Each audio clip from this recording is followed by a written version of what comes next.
So, you see my clothes right now? Unfortunately, I was at work. Unfortunately, I'm 3 hours away from my house currently. I'm sitting on the dock of the bay, wasting time. I'm Otis Redding for you Jets out there. And unfortunately, it's going to be the same thing going into Friday also.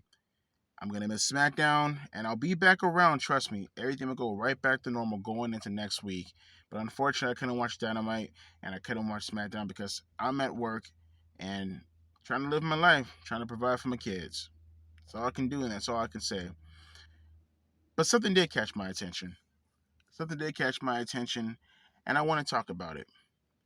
The main event tonight, or I presume it's the main event, was Ray Phoenix versus John Moxley for the International Championship. Boy, oh boy. So if you need to see context in regards to the video, unfortunately, I can't show it because, well, YouTube already hates me. Let's not give them any more of a reason to hate me or give them any more of a reason for me to get off their platform.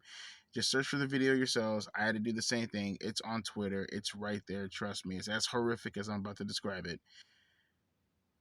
Ray Phoenix gets John Moxley up and he hits him with an over the shoulder power driver.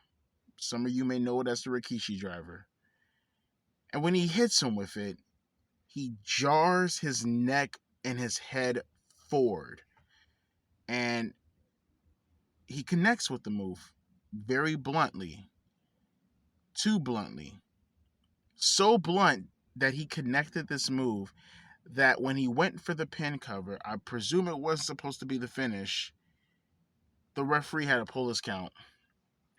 He had to pull his count because, well, Moxley wasn't kicking out, and that clearly wasn't supposed to be the finish. With Ray Phoenix repeating the move and doing it and hooking John Moxley up for the win.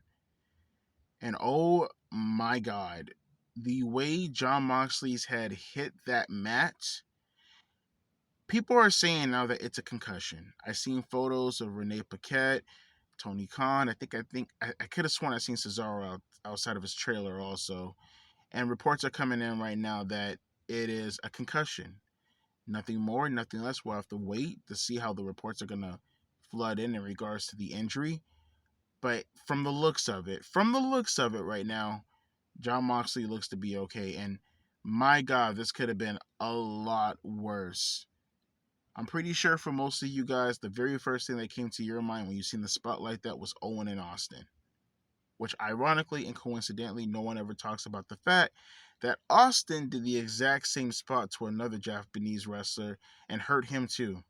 The exact same spot, the reverse power driver. I even heard reports that, and it's just weird conspiracy theories. I can see the correlation, but in the end of the day, it's stupid and it's weird. That Owen Hart was trying to teach Austin a lesson by doing the exact same move that he did to a Japanese talent because it was believed to be that they were friends. Some nonsense like that. Conspiracy theories, right? Can't live with them, can't live without them, would love to live without them. The frogs are gay. So, where do we go from here? Now, personally speaking, this isn't the first time I talked about professional wrestling going too far. I talked about this with Big E during the whole match that got him taken out with Ridge Holland, where he hit a belly to belly suplex on the outside of the floor. And one may say that's a lot more egregious because, hey, it's a nothing match and you're doing spots outside the floor. No matter how minuscule it is, the whole sentiments of, whoa, professional wrestling is, it's not ballet. Yeah, we get it. But why go out of your way to make it any more harder than it has to be?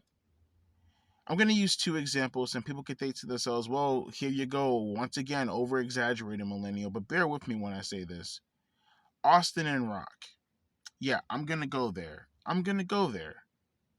Austin and Rock in their prime, what do you see them doing? Have you ever seen them do stupid spots?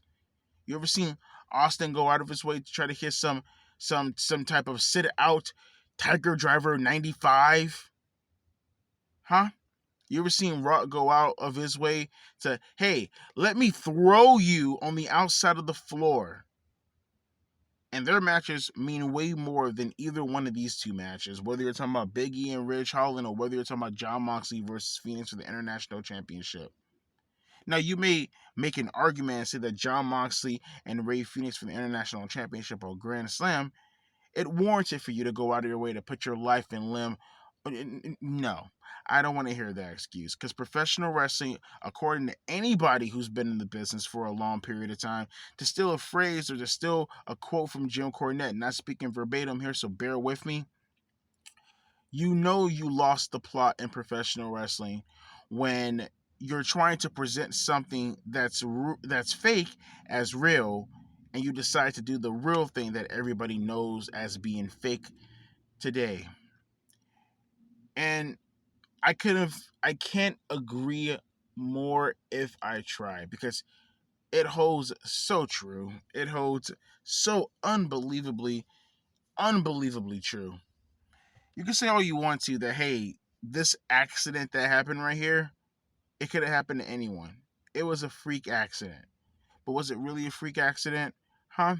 When I think of freak accidents, I think of someone doing an Irish whip and his shoulder popping out of his socket. When I think of a freak accident, I think of, ironically enough, speaking of this, I think of something like a Mr. Kennedy arm dragging John Cena and him tearing his arm out of his socket. I think of Sami Zayn swinging his arm around like a flinty dipshit and his arm's coming out of his socket. That's what I like to think of when I think of freak accidents. When you're in control of the move, how do you come up with an excuse? How? Your literal title is professional wrestler. That comes with the territory of being, a professional. And when you do unnecessary spots like this, I gotta question your professionalism. Whether you're talking about John Moxley or whether you're talking about Ray Phoenix or just AEW as a whole, because this was bound to happen. Something like this was bound to happen with the ridiculous stuff that they do on a consistent basis where it means nothing. Too bad right now it actually does mean something. All this ridiculous shit, it could be a lot worse going forward.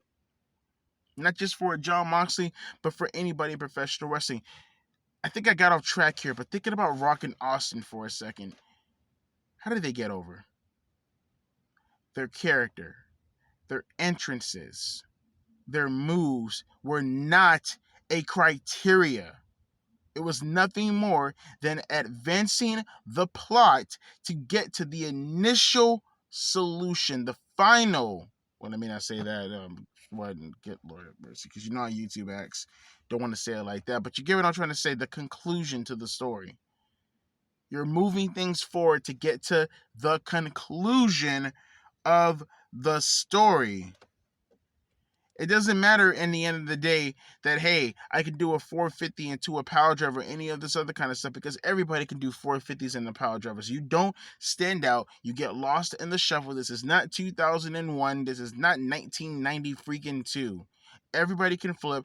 Everybody can dive. It's not special anymore. Even the heavyweights do it. Even the super heavyweights do it, if you will. So it doesn't make you stand out at all.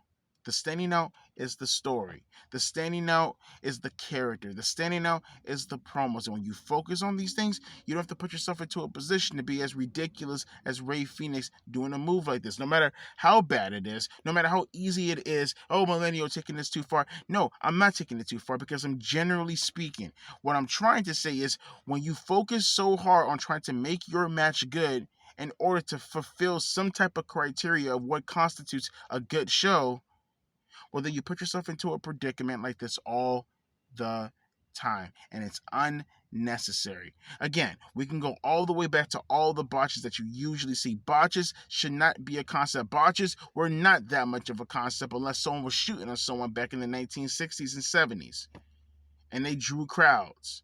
You know how and why they drew crowds? Because of who they were. And you can argue it was more of a sports element type of deal back in those days, but then we'll just jump directly to the 80s. Even Steamboat and Flair didn't go this crazy. I just don't get it.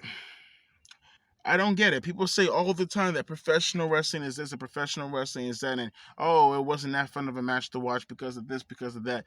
Well, as a professional wrestler, maybe, considering that you're calling yourself a professional, there are some things you should rectify, and there are some things that you should do to make it captivating and entertaining without having to do this to your body, without having to put your fellow employee, opponent, coworker, however you like to call it, in this kind of predicament. It's unnecessary, it's stupid, and someone's going to die from a minuscule move. How many minuscule moves do you need before, hey, you're told that you're hurting others, or potentially yourself will be hurt? Focus on character. Focus on story. Focus on the things that are keeping us captivated enough to want to return back the following week. Because situations like this, they're not going to get better. They're only going to get worse. And sooner or later, that freak accident, which is not a freak accident because Rey Fenix was in complete control of the move, sooner or later, you're going to get an even more simpler move than that. Which, a power bomb? A regular power driver? A backdrop, if you will, through an announcement table? Yeah, complete hyperbolic, obviously. But just maybe listen to the words that I'm saying. What you call boring, what you call I'm not enthusiastic in seeing, is a fault on the company.